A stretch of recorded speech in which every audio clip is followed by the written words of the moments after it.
For this video, I'm going to explain you the library classes. Library classes, it is collection of packages. And in turn, what is a package? A package in the Java library class, it is a collection of classes that contains different built-in functions. Built-in functions means the functions which are defined by the developer, or you can say these functions are embedded in the system. Some important packages are java.lang. This is the package that contains classes that are related to the string manipulation. You know what is a string? It is a collection of characters, and manipulations means to make the changes. Means whenever we want to deal with the string manipulation, we have to use a package java.import. That is imported by default, means no need to import this package. It will be automatically contained by the program. Java.io, this contains the class for input and output operations. You already used it many times. Java.awt, it contains classes to implement the GUI. GUI means graphical user interface that we are using. Java.util, this contains utility classes to implement data structure. Java.applet, it contains classes for implementing applets. Java.net, it contains classes for supporting network operations. Then Java.math, this contains class for mathematical operations. I think already you use this class many times. All these functions, mathematical functions, you know. Then how can we use all these packages, or how can we call all these packages in our program? To use all these packages in our program, we need to import the packages with the help of import keyword. Okay, means whenever we want to call all these or include all these packages in our program, any of the package in our program, we need to use the import keyword. Okay, syntax you know very well. Import the keyword, then the name of the package dot asterisk sign. Example, import java.util dot asterisk sign. This asterisk sign, it indicates that all the classes of imported packages can be used. Util, what they are saying, that this sign indicates all the classes of the imported package, means all the classes that are included in this util all can be used in the program. Then java.lang, as I told you, it is only package that can be imported by default, means no need to include this package with the help of import keyword. It will be imported automatically. Okay, our next topic is primitive data types. Primitive data types, these are the fundamental or the built-in data types. Fundamental data types, basic data types, all these are defined by the system developer. Built-in data types, as I already told you, that built-in means which are developed by the system developers, or you can say these are embedded in the system. These primitive data types are designed to declare variable. All of you know how to declare the variables, पता है? ठीक है ना? These variables contains single element. Example of this primitive data types: int, float, char, double, etc. Then the composite data type. Composite data type, also known as reference data type, non-primitive data type, or you can also call it user-defined data type. What are these composite data types? Composite data types, These are defined by the user. Okay. Actually, it is a set of primitive data types. Though we are defining the class, arrays, you don't know these, but you know all this only class. Whenever you are defining the class, you are defining the class yourself, but within that class, you have to use these primitive data types. Okay, that's why it is composite data type.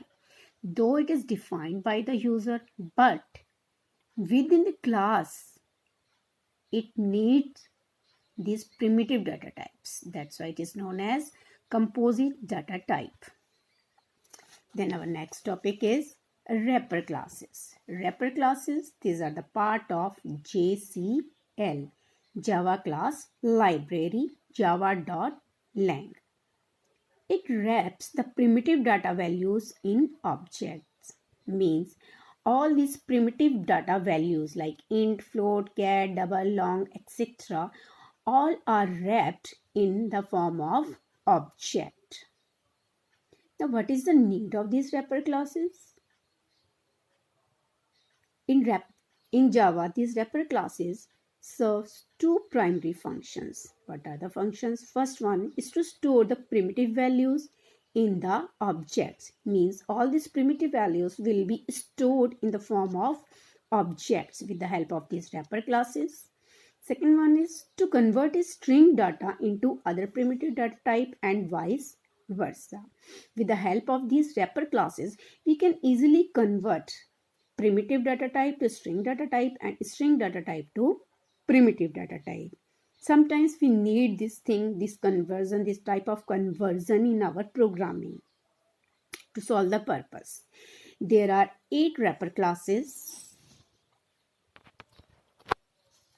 character, byte, short, integer, long, float, double, boolean. Okay. Primitive data type of character wrapper class is char. You see, the difference is of the first capital letter. If we are writing this first letter capital, then it becomes the wrapper class. It is the primitive data type, but it is the wrapper class. Here, difference, capital S, here it is small s. Capital I, small I. Okay, these are the primitive data types and these are the wrapper classes. You can see this difference. Okay, now methods of the wrapper classes. Which are the methods of the wrapper classes? Conversion from a string to primitive data type and primitive to string data type. A string, I already told you, it is a set of characters that are enclosed within double quotes. Remember, enclosed within double quotes. Okay. Now we are going to study the method string to integer type data. How to convert this string to integer? Integer variable is integer dot parse int string. It is a string which we want to convert into integer. Okay. Our second method is integer dot value of string. It is a string which we want to convert into integer type of value. You know the sky codes. For those sky codes, we need to convert this string into integer data types. Okay. Example, see the example, int n. String s equals to 24 within double quotes. Now the 24 that is enclosed within double quotes will not be able to participate in any mathematical operation. Why? Because its data type is string and this string data type can't take part in mathematical operation. Now we need to convert this data type into integer data type. For this purpose, we have two methods and we can use any one method.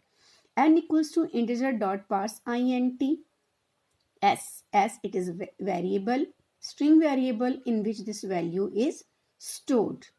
Okay, second method is integer dot value of s. S again same string which we want to convert to integer type of value.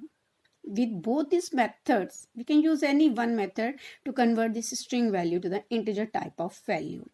And after this conversion, we will get n equals to 24. Now this 24 means this variable n can participate in any mathematical calculation. Okay.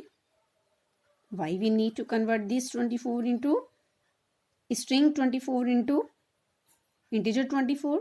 So that it can participate in mathematical operation. What is the difference? Difference is of these double quotes and their data types. If it is enclosed within double quotes, means it is a string data type, and if it is without any quotes, means it is integer type of value that can participate in mathematical operation. The next is string to long. In the same way, we can convert a string type value to long value, long integer data type, long n, string s equals to this value. Okay, string s, any number n goes within double quotes, is string type of value. Okay, n equals to long dot parse long s. S is the variable or the string which we want to convert into long data type. Okay, in the same way, long dot value of s. Both these methods will convert this string data type into long data type. Now, what is the difference between these two?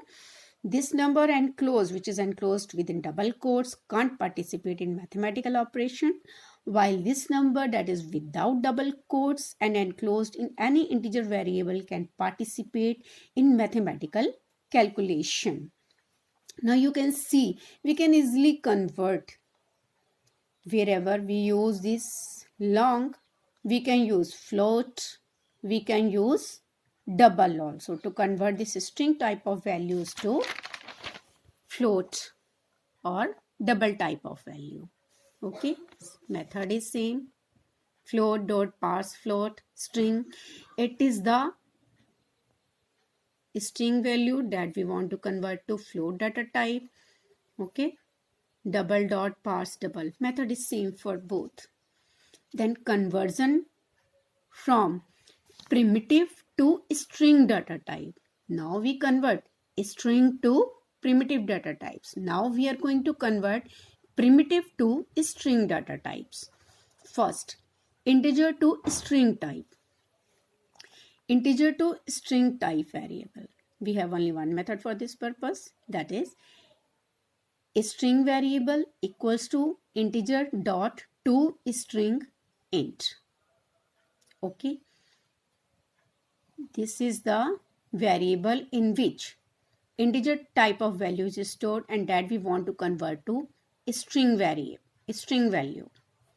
like int n equals to 24, it is an integer value. String s equals to integer dot to string n, and it is a variable in which this integer type value is stored. Now with the help of this method, we can convert this value into string. String means now it will not be able to participate in any mathematical calculation. We need this conversion in our programming.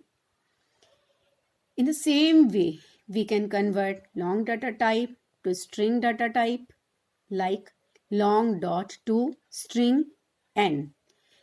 In this process, we have to put the variable in which we store the integer type of value that we want to convert to the string type of value.